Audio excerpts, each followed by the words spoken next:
시장에 최대 관심이 되고 있는 9월 FOMC 회의 앞두고요. 현지의 표현을 그대로 가져다 쓰자면 이른바 트럼프 모런 프리미엄이라는 것이 부상하고 있다고 합니다. 경우에 따라서는 9월 FOMC 회의에서 이 문제 정리 안 되면 금리 인하 어렵지 않겠냐라는 시각까지 나오고 있다고 하는데 또 여기에 트럼프 관세까지 미국 법원 판결로 파열음이 발생하고 있습니다. 오늘 이 문제 알아보죠. 도움 말씀에 한국경제신문 한상춘 논설위원 자리에 있습니다. 안녕하십니까? 네, 안녕하십니까? 위원님 주말 사이에 어떤 부분들을 좀 주목하셨습니까? 네, 오늘 시네커가 리드멘트를 하면서 모론이라는 표현을 했는데 굳이 한국말로 번역을 하지 않겠습니다. 않으시던 것 같아요. 예. 그래서 저도 국가의 통수권자에 대해서 이런 표현이 예. 이렇게 돼서 한글어로 어떻게 번역할까 굉장히 고민을 많이 했습니다. 예. 근데 이제 어학사전에 나온 얘기를 그대로 얘기해가지고 국가의 존의 문제, 대통령의 존의 문제와 관련 없이 그대로 한글어로 좀 얘기를 하도록 하겠습니다. 그래서 다소 좀 거북하게 들리시더라도 그냥 현지에서 그런 얘기가 나오기 때문에 시청자분도 오늘 이렇게 가감없이 들으시기 바랍니다. 지금 이제 전 세계 보면 법과 시장에 의존하는 패턴이 지나서 사실 국가의 통수권자에서 경기라든가 증시가 이렇게 좌우되는 모습이기 때문에 사실 최근에 이렇게 보면 중국 얘기 앞으로 한 2개월 동안 중국 얘기가 많이 하고 저도 그렇게 지난 8월 초서부터 이 얘기를 좀 해오고 있습니다는 지금 중국 증시가 잘 나갑니다. 베트남 증시 잘 나갑니다. 왜 그럴까 하는 측면은 자체적인 요인보다도 미국에서 통수권자의 잘못된 측면. 예. 그다음에 중국 증시가 잘 나가는 데 이달 초에도 이제 얘기했습니다는 한국이 친진정책 얘기해가지고 사실 7월 말까지 잘 가다가 8월 초에 세법 개정안 이후에 사실 총론과 강론이 맞지 않는다. 그러면 한국에 들어왔던 자금들이 어떻게 될까? 또 국내 한국인 자금이 어떻게 될까 하는 측면에서 지금 한국의 이렇게 성격상을 이렇게 보면 중국이라든가 베트남이라든가 이런 쪽으로 가지 않겠느냐 하는 이런 생각이 드는데요. 이 얘기를 왜 얘기하냐면 중국 증시가 요새 잘 좋습니다. 왜 그럴까 하는 측면은 펀더멘탈 측면에서 경기는 좀 안 좋습니다. 왜 그럴까 하는 측면은 시진핑 이렇게 국가주석이 친증시 정책을 취하고 있습니다. 그 내용이 우리 친증시 정책 관련해서 굉장히 시사점을 던져주기 때문에 한번 좀 말씀드리면 일단 주식 쪽으로 부투자금들, 개인 투자자들이죠. 자금을 몰리기 위해서 사실 국채라든가 부동산의 과세를 세게 강화하고 있습니다. 예. 그러면 부동산과 국채에 들어갔던 자금들은 중국 증시로 오르는 얘기죠. 그다음에 해외 투자 부분에선 적극 규제하고 있습니다. 그래서 국내 투자들, 해외 투자들 막고 있습니다. 그리고 해외 투자들은 환수 조치하고 있습니다. 어디로? 증시 쪽으로. 이 얘기를 좀 말씀드리는 것은 자, 한국 증시가 8월 이후에 주요국 증시 중에서 코스피 상승률이 거의 제일 마지막입니다. 예. 왜 그럴까 하는 측면은 국가의 통수권자 내지는 국가의 정책이 얼마나 중요하느냐 하는 이 점을 단적으로 보여주는 것이 아닌가 생각합니다. 이제 9월이 시작됐습니다. 9월도 마찬가지로 사실 정책적 요인을 굉장히 중시해야 된다는 것을 말씀을 드리겠는데요. 그중에 지난주에 강하게 부각됐던 것이 소위 트럼프발 모런, 한국말로 멍청이 프레어명, 이걸 좀 말씀드리겠습니다. 국가의 통수권자 문제는 항상 장기물, 채권의 장기물에 영향을 미칩니다. 시청자 여러분 다 아시겠습니다는. 그래서 미국의 30년물 국채금리가 4.91을 지나서 5% 근접하고 있습니다. 결과적으로 보면 이렇게 미국에서 보면 국채금리가 5% 급등은 5%에 도달한다는 것은 여러 가지 의미를 갖고 있거든요. 특히 국가 채무와 관련돼서 여겼습니다. 그래서 이 30년물 국채금리가 왜 올랐을까 하는 측면은 바로 트럼프발 트러스 쇼크 포비아 스프레드, 이 재정 적자라든가 국가 채무 문제, 이 문제에서 사실 올라갔다 이렇게 부각됐습니다. 한번 볼게요. 트럼프가 금리 인하 요구해봤자 나중에 설명하겠습니다는 감세와 그 다음에 뉴딜 정책을 추진하고 있거든요. 우리도 한번 비교해서 좀 이렇게 내년도 예산이 굉장히 크게 지금 증가하고 있는데요. 우리도 한번 같이 보겠습니다. 그리고 이 중앙은행에서 아무리 물가를 잡는다고 노력한다 하더라도 재정 인플레가 발생하면 사실은 국채금리가 올라가서 재정 적자라든가 국가 채무가 이렇게 우려가 되는 겁니다. 그러다 보니까 30년을 장기물수록 차익권을 내다 팔게 되는 겁니다. 그럼 예. 국채 가격이 올라와서 금리 스프레드, 금리가 올라가니까 금리에 민감한 나스닥 지수 같은 경우에 떨어지는 배경이다 이렇게 됐습니다. 여기에 국내 언론에서는 크게 다루고 있습니다는 중개 알리바바가 미국의 AI를 대체할 수 있다 하는 측면이 빅테크 업종을 떨어뜨리면서 3대 지수 중에 나스닥 지수를 하락시켰다 이렇게 보시면 되겠습니다. 그리고 또 한 가지는 트럼프 실수가 페드를 흔들기와 함께 결국은 아까 서캐석에서 얘기해 주셨습니다는 IAEA에 한 이렇게 관세가 전부 연방법원에서 다시 한번 막히게 되죠. 사실 이런 문제도 장기 채금리를 올리는 그런 요인으로 작용했다 이렇게 보게 됐습니다. 이 미국 장기 국채 수익률 올라가는 이런 상황들이 결국 패드 흔들기, 이게 백악관에서 일어난 흔들기 때문이다라는 말씀이신 거죠? 네, 사실 올해 이렇게 페드 문제 관련해서 페드 관련해서는 과거에 금리 문제였지만 오늘 이렇게 한국경제TV에서 방송을 이렇게 한 올해 내용을 보면은 예. 사실 트럼프가 하지 말아야 될 것을 했기 때문에 이 방송 시간이 굉장히 시간이 많이 이렇게 소비했던 것 같습니다. 또 시청자분도 괜히 듣지 말아야 될 것을 들었습니다. 어떻게 트럼프가 페드를 흔들지 않았다면 아마 올해는 이것으로 해서 지난 8개월 동안 채워진 것이 아닌가 생각합니다. 이번 주에도 다들 아시겠습니다는 4일 날 사실 구글러 이사 후임으로 했던 미란 마이런 인사 청문회가 됩니다. 통과하겠죠. 그리고 통과와 함께 쿨 이사의 쿡의 후임도 결정할 거로 이렇게 보고 있습니다. 그래서 마이런 내지는 미런이 똑같이 쓰기 때문에 제가 그렇습니다. 저는 그냥 미란으로 표현해 보겠습니다. 미란으로 이렇게 보이면 9월 FOMC에 참여할 거를 보고 있습니다. 역학관계가 이제 변화가 된다는 얘기죠. 그런 측면에서 페드의 독립성 문제가 지난 주말에 사실 최대 얘기로 다시 한번 거론됐고요. 다시 한번 말씀드리는 이런 시나리오는 작년 5월 달에 보울스 집단의 싱크탱크인 헤리트 재단에 의한 프로젝트 2025 개혁의 어떤 내용이다 이렇게 됐습니다. 이 내용 보면 완전히 페드를 장악하는 겁니다. 거기는 극단적으로 폐지까지 나오고 있습니다. 지금 그 절차대로 가고 있다 이렇게 됐습니다. 결과적으로 앞으로 페드라든가 페드의 점도표라든가 이런 내용들은 전부 트럼프의 의지대로 간다는 얘기입니다. 그러면 시청자분 이게 얼만큼 트럼프가 하지 않았으면 되는데 예. 트럼프가 하니까 결과를 도출해야 되니까 페드가 모든 것이 변화하게 되는 거죠. 자, 양대 지표 판단에 의해서 않고 트럼프 요구대로 이제 역학관계가 변해서 이번 주에 이제 살이 되면 역학관계 변화입니다. 예. 변하면 트럼프 의지대로 간다면 시청자들이 많이 알고 있었던 페드의 연준의 목표라든가 셉이라든가 점도표라든가 이런 것이 거의 무력화되는 거죠. 그리고 트럼프 바라보기만 되는 거 아니겠습니까? 블랙아웃 기간이 이렇게 해제가 돼서 페드 이사들이 시장에 친화적, 그다음에 페드 의장이 나가서 의학 내역이요 다 필요 없죠. 그냥 트럼프만 바라봐서 금리 인하 요구하느냐, 그거 하면 배팅만 하면 되는 거죠. 그런 상황이 되기 때문에 그렇습니다. 그래서 이런 국가가 지금 이렇게 미국일까 하는 측면은 시청자분 그렇습니다. 지금 어제부터 상하이 이렇게 협력기구 회의가 SCO. 됐습니다. 예. 여기서 이제 천진선언이 되는데요. 천진선언의 골자는 뭐냐? 다자채널 구축입니다. 다자채널은 미국이 주도했지 않습니까? 2차 세계대전에. 근데 이게 사회주 국가의 맹주 국가에서 다자채널을 강화하겠다는 얘기입니다. 근데 미국은 어떻습니까? 미국 시청자분도 트럼프 하면 미국의 이기주의, 국수주의, 이게 사회주 국가에서 나오는 국수주의, 이게 세상이 요동을 치고 있다는 얘기입니다. 그런 측면에서 지금 미국의 증시내에서는 경제지표 이런 거에 대해서 설명하는 것보다도 트럼프가 어떻게 되느냐 하는 쪽에서 증시 모습이 좌우되는 이런 측면이 지금 보이고 있다 이렇게 보시게 됐습니다.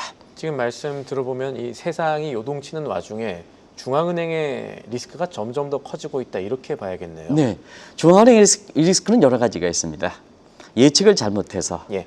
그다음에 점도표에 의항해서 어쩌고, 중앙은행 내부에서 발생을 시키는 리스크가 있을 거고요. 그렇지만 최근에 문제가 되는 것은 결국 외부에서 최고 통수권자 트럼프에 의해서 나오는 리스크다 이렇게 보겠습니다.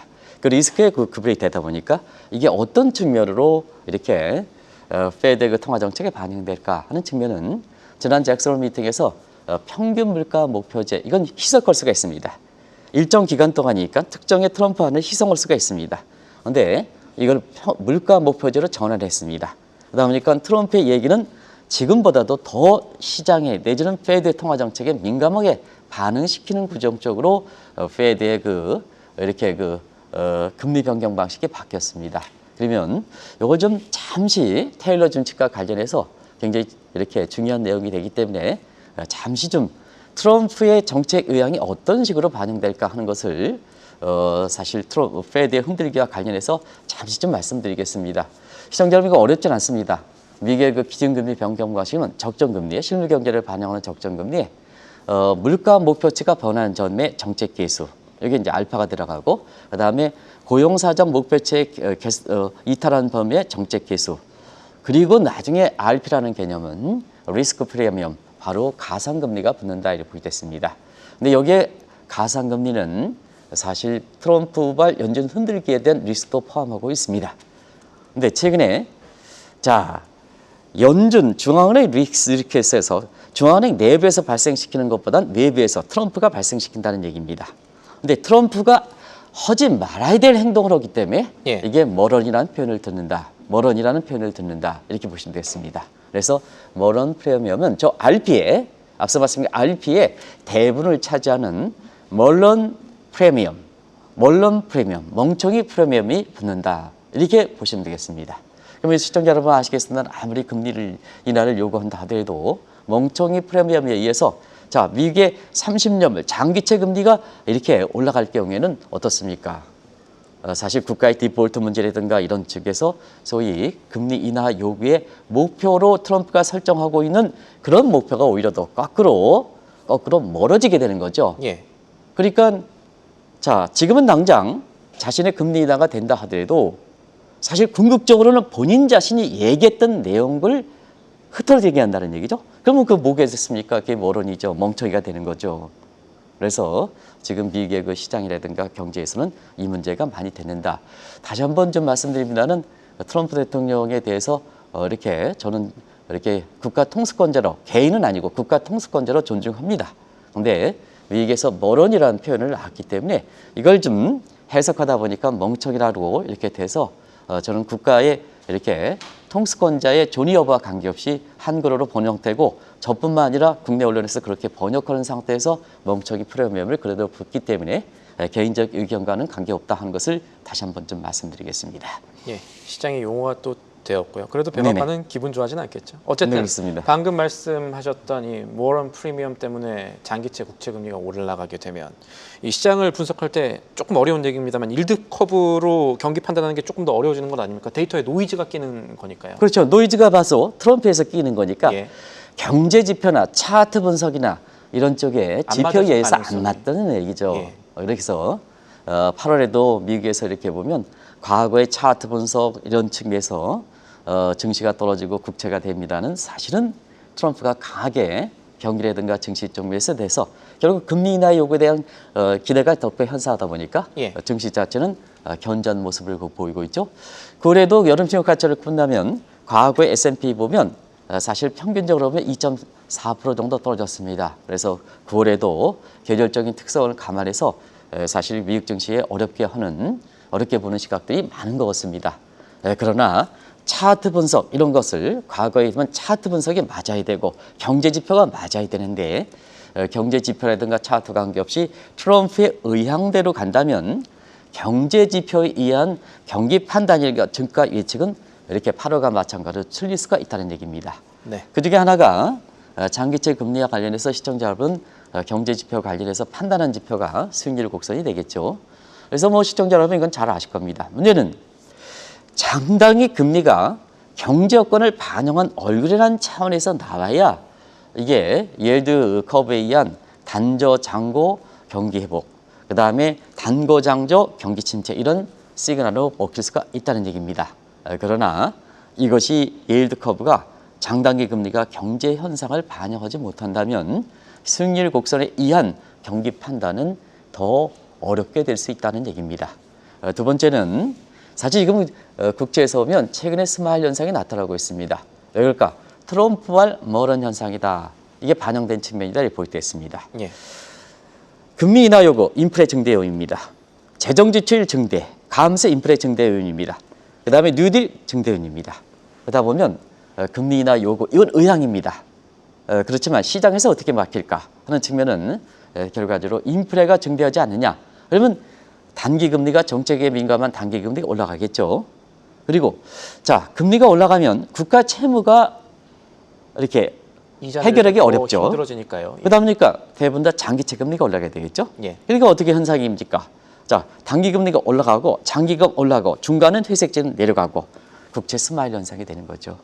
스마일 현상이 되는 거죠. 이게 트럼프 말 머러니 현상이 발생하는 반영되는 측면에서 나타난 거다 이렇게 됐습니다. 예. 그래서 이 금리 이런 장단기 금리 가지고 경기를 예측하고 증시를 예측하고 차트에서 나타나는 현상 이런 것은 과거 9월이 전통적으로 어려워졌기 때문에 사실 미국 증시가 어려질 것이다. 이런 분석들이 빗나갈 가능성이 높다 하는 것도 바로 트럼프할 리스크다 이렇게 됐습니다.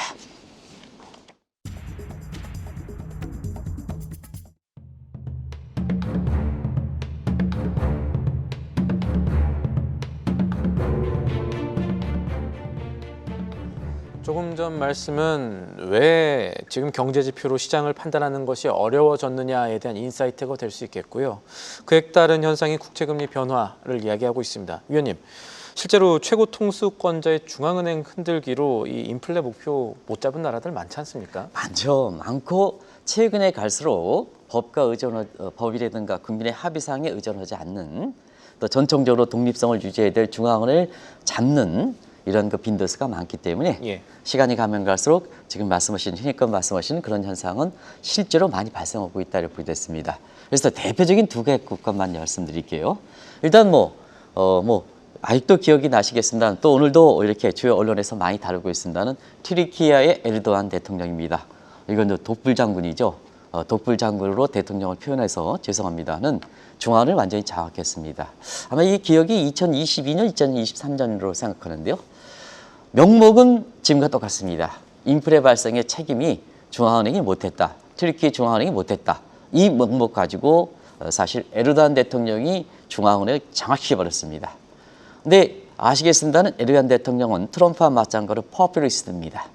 그러다 보니까 금리 인하의 재정 조치를 국민이 좋은 것, 표심에 좋은 것만 들이세리 했습니다. 그러다 보니까 하이퍼 인플레이션이 발생했던 거죠. 2021년에 29% 거의 터키의 물가 상승률을 보면 중앙은행이 안정선으로 잡혔는데 22년에 96%하고 23년에는 140%까지 폭등해 버렸습니다. 많은 시사점을 던져줄 겁니다. 예. 자, 후안 페로나카의 사실 아리렌탈의 대통령을 한번 보겠습니다. 지금의 밀레이 대통령 직전까지 중앙은행을 장악해 버렸습니다. 결국 갤로핑 인플레이션, 말이 뛰는 식으로 인플레가 발생했습니다. 결과적으로 밀레이가 중앙은행을 되돌려주고 여러 가지 공공부문의 개혁을 통해서 지금 물가를 잡는다 이렇게 하고 있는데요. 초반엔 잡혔습니다. 근데 최근에는 개혁의 후유증이 되면서 또 워낙 이렇게 아르헨티나 국민들은 잘했든 못했든 패론주의에 의해서 여기에 대해서 조금만 경제 고통이 되면 누가 퍼주기 복지비 이거에 대해서 유혹이 있거든요. 이게 히도닉 이렇게 현상입니다. 이렇게 환상이죠. 그래서 쿠폰 주면 그때 당시엔 좋은 것 같지만 경제에는 그들의 큰 도움이 되지 않는, 그래서 비탄감하면 그때는 좋지만 결과적으로 국민의 세금으로 돌아오는 이런 현상이 지금 아르헨티나에서 발생하고 있습니다. 그래서 아르헨티나 물가가 다시 뛰기 시작하고 있는데요. 결과적으로 보면 두 가지 사례를 통해서 통수권자 중에서 권력력이 강할수록 예. 법과 국민의 합의사항을 지키지 않을수록 중앙은행을 장악할수록 결과적으로 보면 사실 트럼프발 모런 현상 같은 이런 현상이 시장에서 나타나고 있다 하는 것을 말씀을 드리겠습니다. 권력력이 강한 통수권자일수록 중앙은행의 힘이 약해진다. 그런 관점에서 연준에 대한 이 트럼프 대통령의 영향력이 강해지면 어떻게 될까를 생각을 해봐야 되는데, 이런 얘기도 있더라고요. 이 백악관의 금리 인하가 관철이 되더라도 그렇게 되면 물가를 못 잡아줄 수가 있고 결국 그 영향으로 시장 금리는 뛸 수 있다. 이 얘기에 대해서는 위원님은 어떻게 보십니까? 네, 당연한 그 현상도 있었죠. 미국 내에서도. 왜냐하면 물가 안정에 제일의 책임받고 있는 것이 페드입니다. 예. 그러면 페드를 트럼프의 입장에서 장악하면 트럼프는 어떤 인물이냐 하면 장기 집권을 꿈꾸죠. 그래서 국민의 표심을 증가하지, 미국 사회는 정말 갈결이 찢어졌지 않습니까? 그러면 더 돈을 세리 보이죠. 그럼 물가가 어떻게 되겠습니까? 연준이 제 역할을 못하면 물가는 누가 잡을까? 당연히 이건 누구나 들은 겁니다. 그 의심이 뭐냐? 지금의 최근에 미국의 이렇게 생산자 물가라든가 그 다음에 소비자 물가는 사실 2%의 인플레 타겟팅 선에 있습니다는 장기 기대 심리, 물가의 기대 심리는 전부 여기에 2배 정도 높습니다. 시청자 여러분, 그게 페드가 트럼프에 먹히면 물가는 누가 잡을까? 그런 측면에서 지금 물가가 다소나마 이렇게 불안하긴 하지만 2% 있다 하더라도 장기적으로 물가가 어렵게 본다, 이렇게 보시면 되겠습니다. 결과적으로 보면 인플레가 되면 국채금리가 올라가는 현상인데요.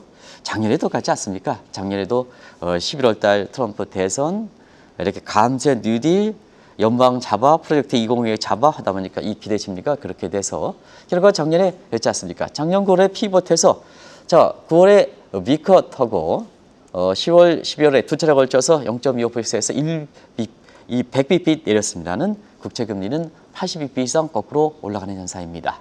그러면 앞으로 뭐냐? 앞으로 페드의 그립을 트럼프가 더 진다 하면 시장에서 이렇게 보면 물가는 누가 잡느냐 기대 심리가 더 이렇게 증폭되면서 사실은 정책 금리에 의해서 단기 금리는 떨어진다 하더라도 잡는다 하더라도 장기 금리는 잡히지 못하는 이런 현상이 발생한다, 이렇게 보시면 되겠습니다. 한편으로 이번에는 트럼프 행정부 입장에서 이 문제를 생각을 해보죠. 물가 잡고 고용 안정, 이게 연준의 2가지 목표인데 이거 제대로 못하니까 백악관이 좀 나서보자, 이런 큰 동인이 있는데, 자, 만약에 이런 식으로 연준이 잘 못하니까 백악관이 나서자라고 했을 때 잘 될까요? 이게 지금 중요한 부분인데. 시넨코 말을 이제 이렇게 풀이해 보면 페드가 사실 물가 잡기에 실패했다 하는 게 트럼프 얘기이지 않습니까? 예. 그러면 페드의 상징 파월로 해서 파월 페일러, 파월의 실패다. 예. 그러면 이제 지금 트럼프에 넘어간다. 그러면 트럼프는 잘할까? 트럼프 그러니까요. 페일러는 나타나지 않을까? 트럼프 실패는 나타나지 않을까? 그 지금부터 부분입니다. 네. 한번 말씀드리겠습니다. 자, 시청자 여러분 알겠습니다는 페드가 파월이 기준금리를 낮추는 목적이 뭘까? 여러 가지 목적이 있습니다는 일단 이자를 낮춰서 국가 채무를 줄이겠다. 소위 엑스데이터를 줄이겠다 하는 얘기입니다. 그리고 또 한 가지는 금리 인하 요구해서 사실 달러 약세를 하고 제조업의 수출 경쟁이 증대시켜서 결국 스윙 스테이트의 제조업 부활, 그다음에 거기에 근로자들 다시 복귀시켜 자기의 세로 영입해. 이게 이제 2가지 목적이 되겠죠. 그런데 수습국 현상에 트럼프 요구가 된다 하더라도 시장에서 먹히지 않고 기대 심리에 의해서 다시 국채금리가 올라간다. 이미 이것은 작년에도 나타났고 최근에 더 심화가 되는데, 자, 한번 보겠습니다. 국가의 빚의 이자는 보이지 않는 기준금리가 아니라 보이는 국채금리 이자에서 자유되는 겁니다. 그러면 기준금리는 낮추더라도 국채금리가 올라가면 엑스데이트 문제는 더 멀어지는 거죠. 달러도 마찬가지입니다. 보이지 않는 기준금리가 아니라 국채금리가 피셔의 자금이동선에서 각국 간의 금리차를 비교하는 거 아니겠습니까? 그러면 뭐냐? 달러 약세가 되지 않는 거죠. 결과적으로 보면 시청자 여러분 아시겠습니다만 트럼프의 금리 인하 요구가 왜 페드의 흔들기가 왜 멍청이라는 소리가 들을까 하면, 자, 금리 인하 요구대로 본인 자신이 궁극적으로 하고 있는 또 이유로 삼고 있는 국가의 채무를 디폴트 문제를 해결하겠다. 그다음에 제조업의 달러 약세를 통해 제조업의 부활을 시켜서 스윙 스테이트의 표심을 가져가겠다 하는 목적인 멀어지는 거 아니겠습니까? 그래서 트럼프의 몰런 현상은 멍청이라는 얘기는 파월의 실수, 파월의 페일러가 아니라 결국 트럼프의 페일러를 낳는다. 새로운 용어죠, 시청자 여러분. 트럼프의 페일러를, 트럼프의 실패를 낳는다. 아마 이 얘기는 파월의 페일러보다도 오히려 더 많이 앞으로 나타날 거로 이렇게 보고 있습니다. 방금 질문 왜 드렸냐면, 미국에서 현 정부 지지층의 가장 강한 논리가 결국 백악관이 조금 어그레시브 하더라도 이런 방식으로 가야 미국의 그동안 쌓여온 문제를 해결할 수 있다라는 기대 혹은 옹호가 지금 깔려있기 때문입니다. 근데 그 반대편에서 트럼프 대통령이 강제적으로 기준금리를 인하하게 될 경우에 위원께서 지적하신 대로 모론 프리미엄이 붙을 수가 있고, 그렇게 되면은 결국 트럼프 대통령이 가장 어려워지는 것 아닐까 하는 문제가 남기 때문에 그렇거든요. 뭐든지 그렇습니다. 뭐든지 국민의 합의 사항을 이렇게 되면 국민의 합의를 존중하면 겸손해야 되는 겁니다. 근데 국민의 합의를 지키지 않으면 이렇게 트럼프가 굉장히 되면서 나중에 평가는 점점 신뢰가 떨어지는 상태이다. 이게 최근에 지난주에 그 쿠기사 해임과 함께 나왔던 소위 삶은 개구리 신드롬, 요 얘기입니다. 이 시간이 좀 발이 끄내라 그래서 예. 제가 간단히만 줄이겠습니다. 미국에서 보면 트럼프는 유한하나 페드는 영원하다. 많은 시사점을 던져주는 것이 아닌가. 이게 비단 트럼프와 파월 간의 갈등, 그다음에 미국의 행정부와 그다음에 중앙은행의 갈등뿐만 아니라 많은 부분에서 그렇다. 그러면 이제 삶은 개구리 신들은 뭐냐? 변화에 민감하다는 얘기입니다. 변화. 트럼프는 지금 변화에 시장에서 나타나는 변화를 이렇게 민감하지 않고 그냥 독주로 가죠. 그러면 그러지 않았을 때는 어떠냐? 결국 변화에 민감한 개구리가 산다는 얘기입니다. 콜롬비아 비거에서 25도 개구리가 가장 좋습니다. 좋아하는 온도입니다. 75도 가장 싫어합니다. 그런데 개구리를 2마리 넣었습니다. 누가 살까?